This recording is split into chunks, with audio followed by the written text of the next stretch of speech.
Obrigado, Pai, por mais um dia, pelo teu amor, pelo teu carinho, pela tua bondade sobre nós, Senhor Jesus.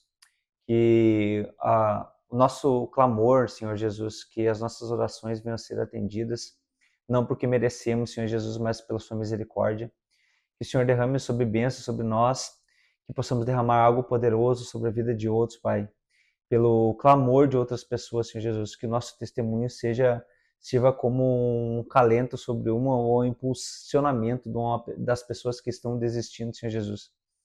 Estamos mexendo em algo muito poderoso, Senhor Jesus, nesse exato momento que é o inferno, Senhor Jesus, pois o inferno estremece por uma posição de um casamento firmado e pautado no que o Senhor quer, sobre um firmamento do que o Senhor quer sobre nossas vidas, Senhor Jesus, o real sentido, Senhor Jesus, de tudo que o Senhor tem feito sobre nós. Eu peço para Ti, Senhor Jesus, guarda a minha casa, guarda a minha família, guarde, Senhor Jesus, a vida de nós todos, ó Papaizinho querido, do Kaique que está filmando aqui também, Senhor Jesus, guarda a vida dele, Senhor Jesus, que ele vai irá fazer parte desse projeto também, papai. Somos tão gratos pelo que o Senhor tem feito, Senhor Jesus, até aqui o Senhor tem nos sustentado. Senhor, queremos ser lugar de habitação para Ti, Senhor Jesus. Queremos ser acolhidos por Ti, papai. Então faça mais uma vez, é isso que a gente te pede, no Seu santo nome. Amém. Amém. Olá, tudo bem?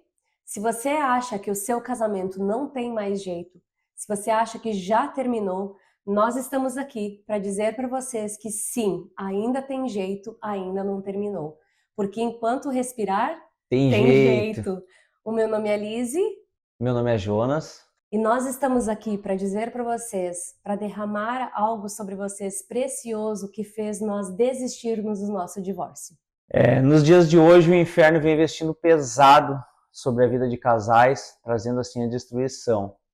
Pessoas estão dando brecha sobre coisas muito preciosas que referem-se ao casamento. Um plano divino sobre a luz da Bíblia e sobre a luz de Deus. Então, somos dois improváveis que decidimos escutar a voz de Deus e a partir do que a gente passou em nossa restauração, gostaríamos de compartilhar um pouco do nosso testemunho para vocês e que vocês sejam edificados. A Liz e eu somos dois anônimos que por muito tempo da nossa vida fomos tragados por essa grande investida do diabo, onde brechas pequenas se transformaram em coisas gigantescas. E a gente vai começar o nosso testemunho falando: deixará o homem seu pai e sua mãe, e se unirá à sua mulher, e ambos serão um em uma só carne. Bom, para começar o nosso testemunho, para começar como nós nos conhecemos, eu e Jonas nos conhecemos em 2013, onde nós começamos a nos relacionar. Eu já era cristã, Jonas ainda não era convertido, e isso causou uma crise muito grande dentro de mim no começo do nosso relacionamento, porque eu achava que eu estava bem resolvida como cristã, e como eu poderia me relacionar com um homem que não era da igreja, né? Não era cristão. Então isso causou algumas, digamos assim, crises internas, né? Algumas dificuldades para mim. E aí eu fiz um propósito com Deus, que Deus me mostrasse se ele realmente era o homem com quem eu iria me casar, se realmente estava certo aquele relacionamento perante ao Senhor. E então Deus me confirmou que esse sim era um relacionamento vindo dele. Então Jonas se converteu logo em seguida, não por causa de mim, ele realmente procurou a igreja, procurou a Deus, entregou sua vida, né? Digamos assim, em partes, né? Ele achava que estava convertido. Bom, em 2014 nós viemos para o Canadá, foi onde nós já tínhamos algumas pequenas discussões normais do dia a dia, de como todo casal tem, né, as discussões do convívio, né? Começam a aparecer as diferenças de um e de outro, né? Porque cada um é criado em uma família diferente. Jonas veio de uma criação, eu vim de outra criação totalmente diferente da dele, né? Então, essas pequenas discussões, quando a gente veio para o Canadá, começaram a se agravar. Nossas brigas se intensificaram, justamente por a gente vir de criações diferentes, traumas de paternidade, e começou a ficar muito frequente, né? Essa questão das brigas, das discussões. Nesse meio tempo, a gente planejou o nosso filho, Eu engravidei, Jeremias nasceu aqui no Canadá e foi então onde decidimos retornar para o Brasil. Até por questão de querer criar ele melhor lá, já tínhamos conquistado alguns objetivos, né? E, e começamos então a pensar em voltar para o Brasil.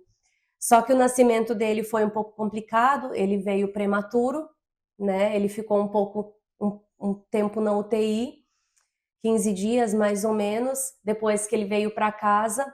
A nossa rotina foi muito pesada, foi muito trabalhosa, né? A nossa rotina ficou cada vez mais intensa. Jonas estava trabalhando, eu cuidando do Jeremias, eu tive muita dificuldade na amamentação, muitas dificuldades na alimentação dele. Então, eu ficava extremamente cansada, porque eu não conseguia, sempre dizem, né, que a mãe tem que descansar junto com o bebê, eu não conseguia descansar junto com ele, então eu ficava praticamente 20 horas acordada, dormia às vezes 4 horas por noite, isso durante de 3 a 6 meses. Voltamos para o Brasil, onde nós construímos a nossa casa, e aí a questão das discussões se intensivou, ficou ainda mais intensa, ficou ainda pior. Foi onde nós começamos a perder até o respeito um pelo outro, né? Ficou muito difícil. Ficamos lá por volta de mais ou menos um ano, um pouquinho antes da pandemia, antes de fechar todas as bordas, nós decidimos voltar para o Canadá de novo pela segunda vez. Nós viemos para cá então, foi onde eu comecei o meu college, né? Eu comecei a estudar por causa de documentação aqui, para não ficar ilegal, né? Toda essa questão. Então eu comecei a fazer college, Jeremias tinha apenas 1 ano e meio de idade, Jonas trabalhava fora, Jeremias ficava numa babá. Quando eu chegava em casa, além de estudar, eu tinha todos os meus afazeres, criança pequena para cuidar. Então começou a se tornar cada vez mais pesado. O Jonas trabalhava também intensamente, vinha muito cansado para casa. Nós não começamos a não conseguir mais nos entender dentro de casa. A gente tinha praticamente uma vida juntos, nós, né, nos amávamos ainda, mas nós não tínhamos mais nenhum tipo de contato, assim, né, físico, era só um beijinho de oi, um beijinho de tchau, ele via eu deitar na cama, não via eu acordar, sentia eu deitar na cama, né, não via eu acordar, e aí é a rotina, todo dia a mesma coisa, inclusive nos finais de semana. Então isso começou a ficar muito pesado para nós dois, e a gente, como eu falei, a gente não conseguiu mais se entender dentro de casa, e foi onde qualquer faísca se tornava num grande incêndio. E aí as coisas se tornaram cada vez piores. Foi quando eu comecei a apresentar sinais de depressão, né? A gente começou a, então, não, como eu falei, não se entendia mais, não se falava mais, e eu comecei a ficar extremamente triste, muito sobrecarregada, e esses sinais de depressão começaram a aparecer, né? Tanto comigo, ele começou a notar, foi onde a gente começou a buscar ajuda. Conversamos com os nossos pastores, né? A gente continuava na igreja, eu orava pela mudança do Jonas, né?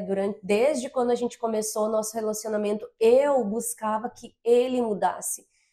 Então, acho que isso também é uma parte um pouco errada de quando a gente busca de a gente querer que o outro mude, né? E eu orava a Deus, pedia que Jonas tivesse uma transformação genuína dentro dele, que ele era convertido, mas ele ainda não se apresentava como sacerdote verdadeiro da nossa casa. Então eu buscava no Senhor, orando, para que ele tivesse essa transformação genuína. Eu orei durante 7 anos para que Jonas fosse transformado, né, para que essa mudança genuína viesse.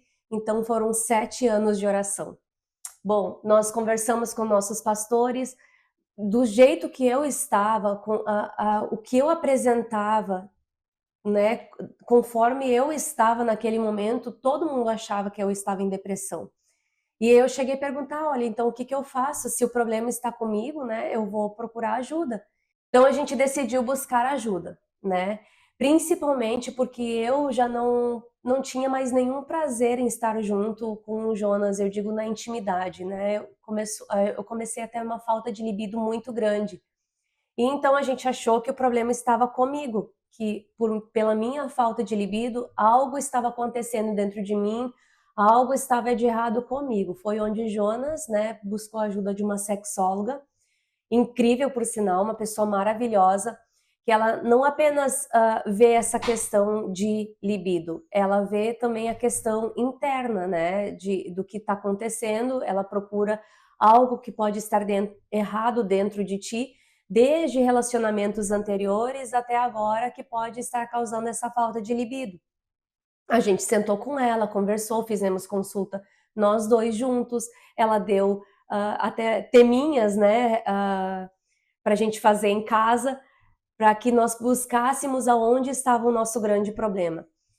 E, na verdade, a questão não era nem essa, né, pela falta de relacionamentos anteriores ou pela falta de alguma coisa que pudesse estar ocasionando. Toda a questão era como o Jonas me tratava, porque eu comecei a notar que a falta de libido vinha pela forma com que ele me tratava, a forma com que ele agia comigo durante o dia, e todo esse tempo de discussões, de brigas, isso tudo começou a me afetar, dizer assim, poxa, se na hora lá que a gente está na intimidade, só chegar ali e ter a intimidade, não é bem assim que funciona, né?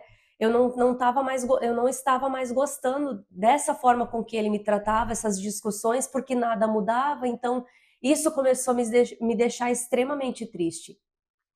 Foi onde eu comecei a perceber que não era nada de errado comigo, mas sim com nós dois, entende? Então, essa questão do libido, sim, eu não tinha mais libido nenhum, eu não tinha mais vontade nenhuma de deitar, né, de deitar ao lado dele, de nós termos aquele momento prazeroso juntos, porque só vinha na minha cabeça, ai, olha o jeito que ele me trata, olha a forma com que ele age dentro de casa, quando eu peço ajuda para ele, ele não me ajuda, né, em toda essa questão, então ficou extremamente complicado dentro de mim essa questão, o que fez eu perder totalmente aquela paixão gostosa que o casal tem entre os dois, né?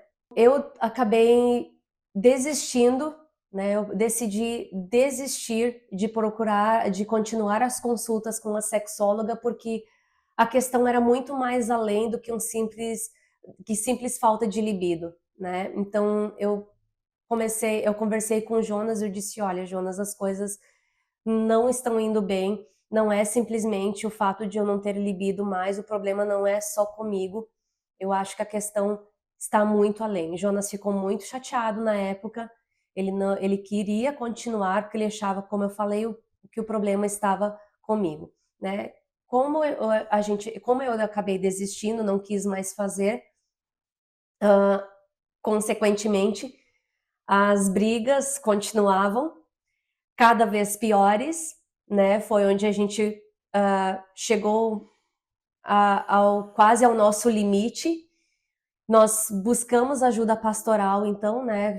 Buscamos a ajuda com os nossos pastores, que quando eles vieram nos visitar, eles viram a forma com que eu já estava, debilitada, triste demais, muito cansada. No meu rosto já estava a expressividade desse cansaço,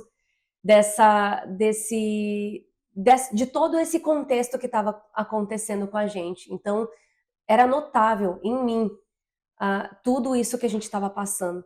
Tanto que chegaram a cogitar que eu estava em depressão por tudo que eu fui comentando na nossa conversa, né? Então, eles chegaram a cogitar, olha, Lizzy, será que tu não tá com depressão, né? Eu acho que vocês precisam de ajuda psicológica. Então, eu perguntei, até foi o nosso pastor que me indicou uma psicóloga. Foi onde eu procurei a ajuda dela, né? Comecei a fazer consultas com ela, psicológicas, para saber o que estava acontecendo dentro de mim, se era o que estava, né, gerando tudo aquilo.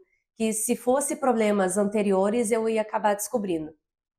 E por esse cansaço extremo, por toda essa questão de como eu estava me sentindo, né? Falta de ânimo, desânimo total, não ter mais vontade de nem vir para casa, né? E começar a ter alguns pensamentos, inclusive suicidas, sabe? Então, isso chegou ao extremo dentro de mim.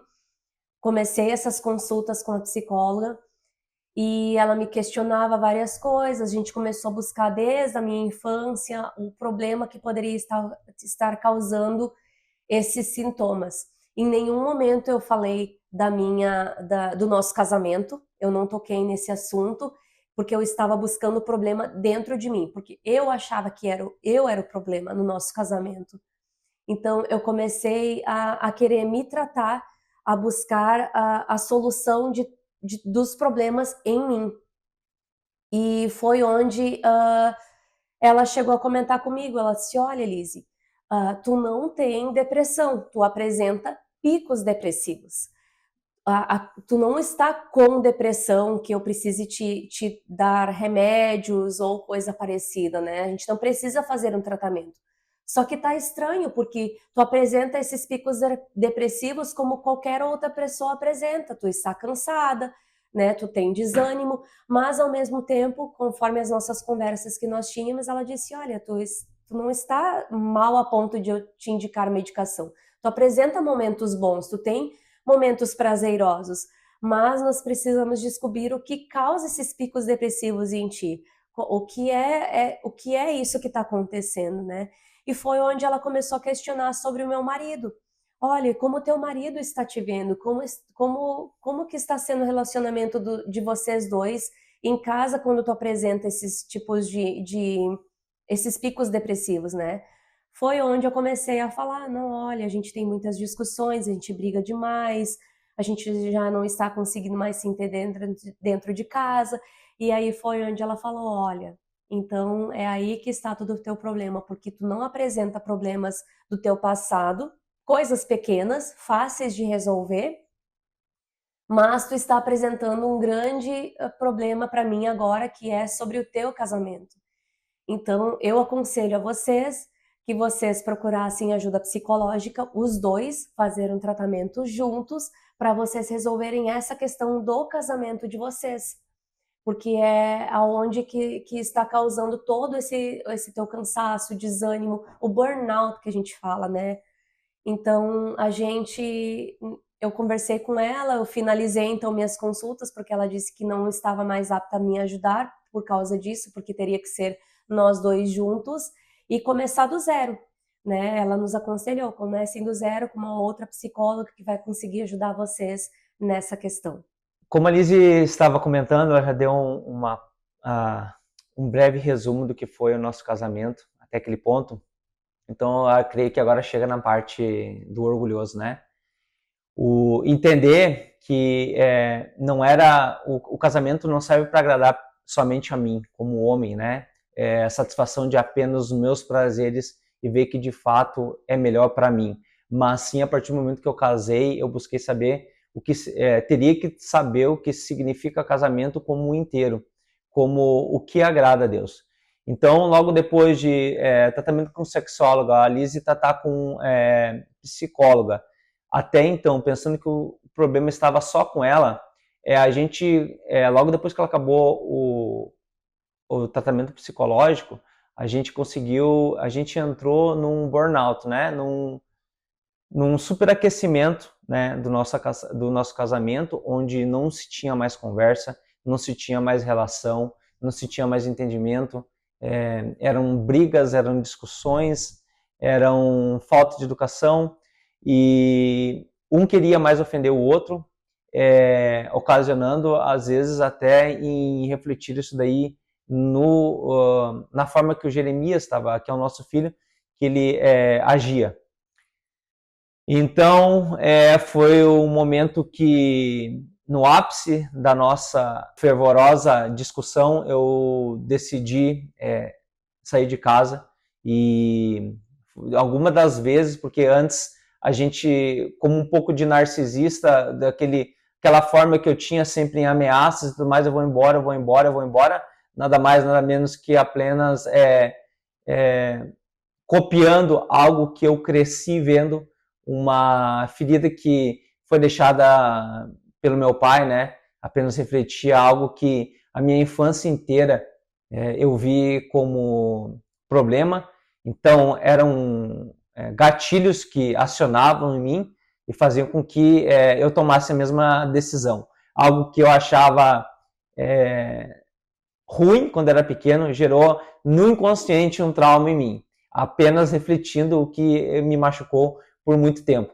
Então, nesse exato momento que eu consegui, né, sair de casa, antes de casa, eu gosto sempre de referir isso daí, sobre a aliança que a gente tinha na época. A gente tinha uma aliança em ouro, que ela era revestida de ouro branco. E esse ouro branco, ele se esfarelava, ele estava todo esfarelado já, se quebrando. E no momento, antes de eu fechar a porta para ir embora, né, eu joguei essa aliança nos pés da Lizzie.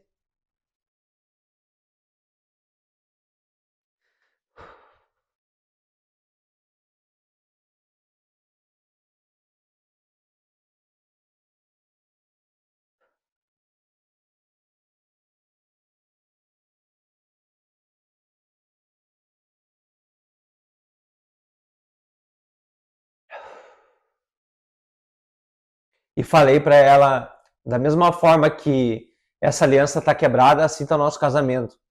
Tirando ela do nosso dedo e jogando aos pés dela. Nesse exato momento eu estava quebrando um pacto feito diante de Deus, uma promessa que eu havia feito para ela, que eu ficaria com ela até os últimos dias da minha vida. Saindo sem destino, sem aliança nenhuma no dedo, comecei a dirigir já planejando não a minha restituição do casamento, restauração, mas planejando na minha cabeça que forma eu ia fazer com que ela não fosse embora desse país e eu pudesse sustentá-los aqui, tendo acesso ao meu filho. Então,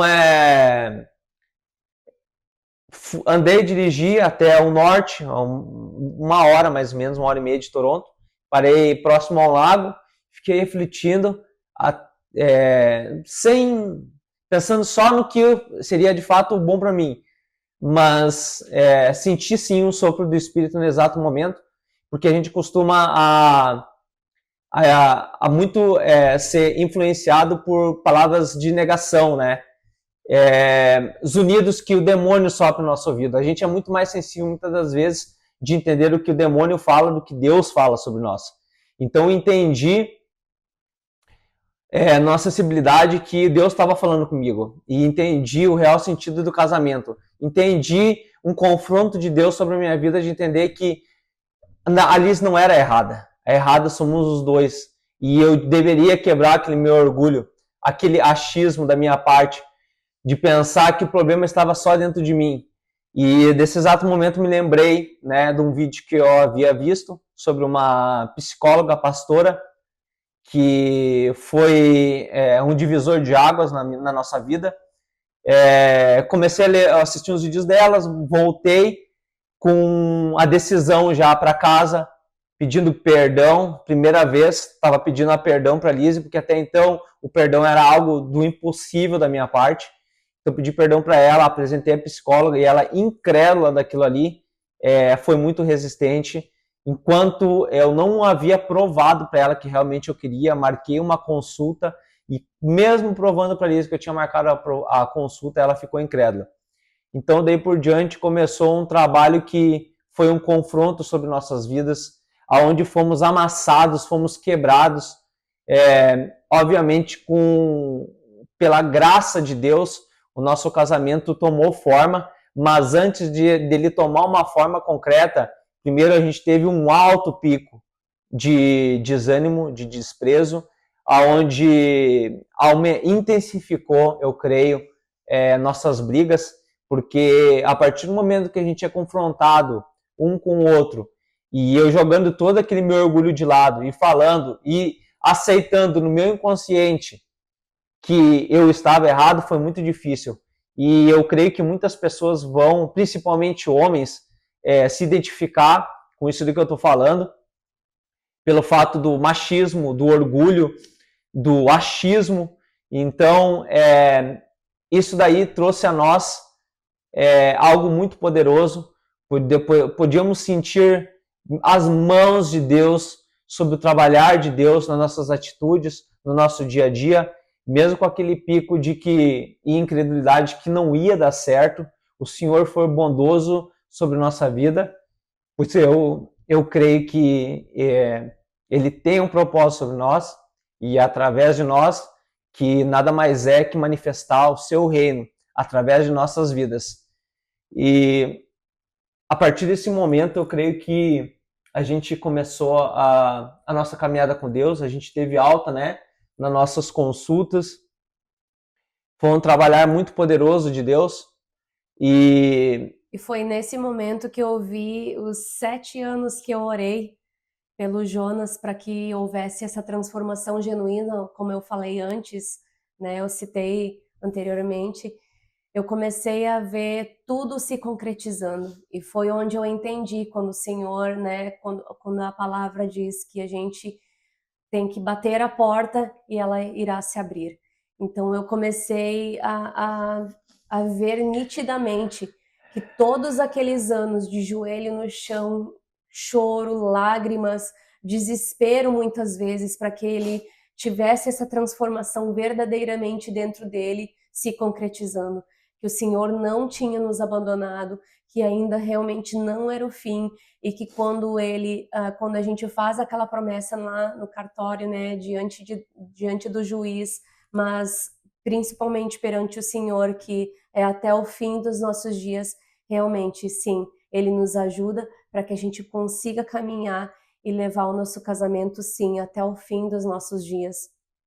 Então, foi muito pontual esse momento na minha vida, quando eu vi a gente ganhando alta da consulta e já estávamos muito bem, já conseguíamos nos relacionar, aprendemos a discutir, que foi o mais importante, e tudo aquilo que nós tínhamos passado, que agora poderia curar outras pessoas, outros casamentos, porque já temos uma carga bem grande, né, do que a gente passou, do que a gente viveu, para conseguir até ajudar outros casais a dizer, olha, não é bem assim como tu está pensando, mulher, você coloque seu joelho no chão, se posicione perante ao Senhor, porque a mulher, por mais que hoje o mundo está muito feminista,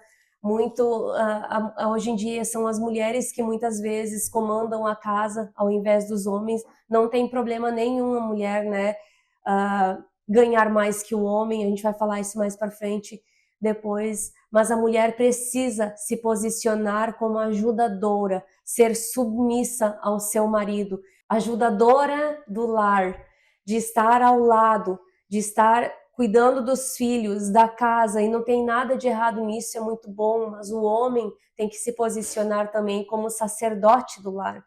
Pode sim ajudar nas tarefas de casa, né? Mas não inverter papéis, o homem ser a mulher e a mulher ser o homem, vestir as calças, como a gente fala. Então a mulher sim, ela tem que se posicionar em oração, a mulher sim, ela tem que ser ajudadora dentro de casa, e sim, ela tem que saber perdoar e reconsiderar tudo aquilo que o homem está fazendo, porque às vezes, como o Jonas falou, é falta de paternidade, são traumas que tanto um como o outro carregaram para dentro do casamento. E a gente vai falar isso um pouco mais adiante. O casamento, segundo o propósito de Deus, nada mais é que manifestar a glória dele. O casamento foi algo que foi criado nos céus, então não tente consertar algo dos céus apenas com recursos da terra, pois algo que foi criado nos céus, apenas os céus podem ensinar, só apenas o céu pode consertar. Então creia, tenha fé e acredite e não desista do seu casamento. O casamento é propósito de Deus. Deus abençoe a todos.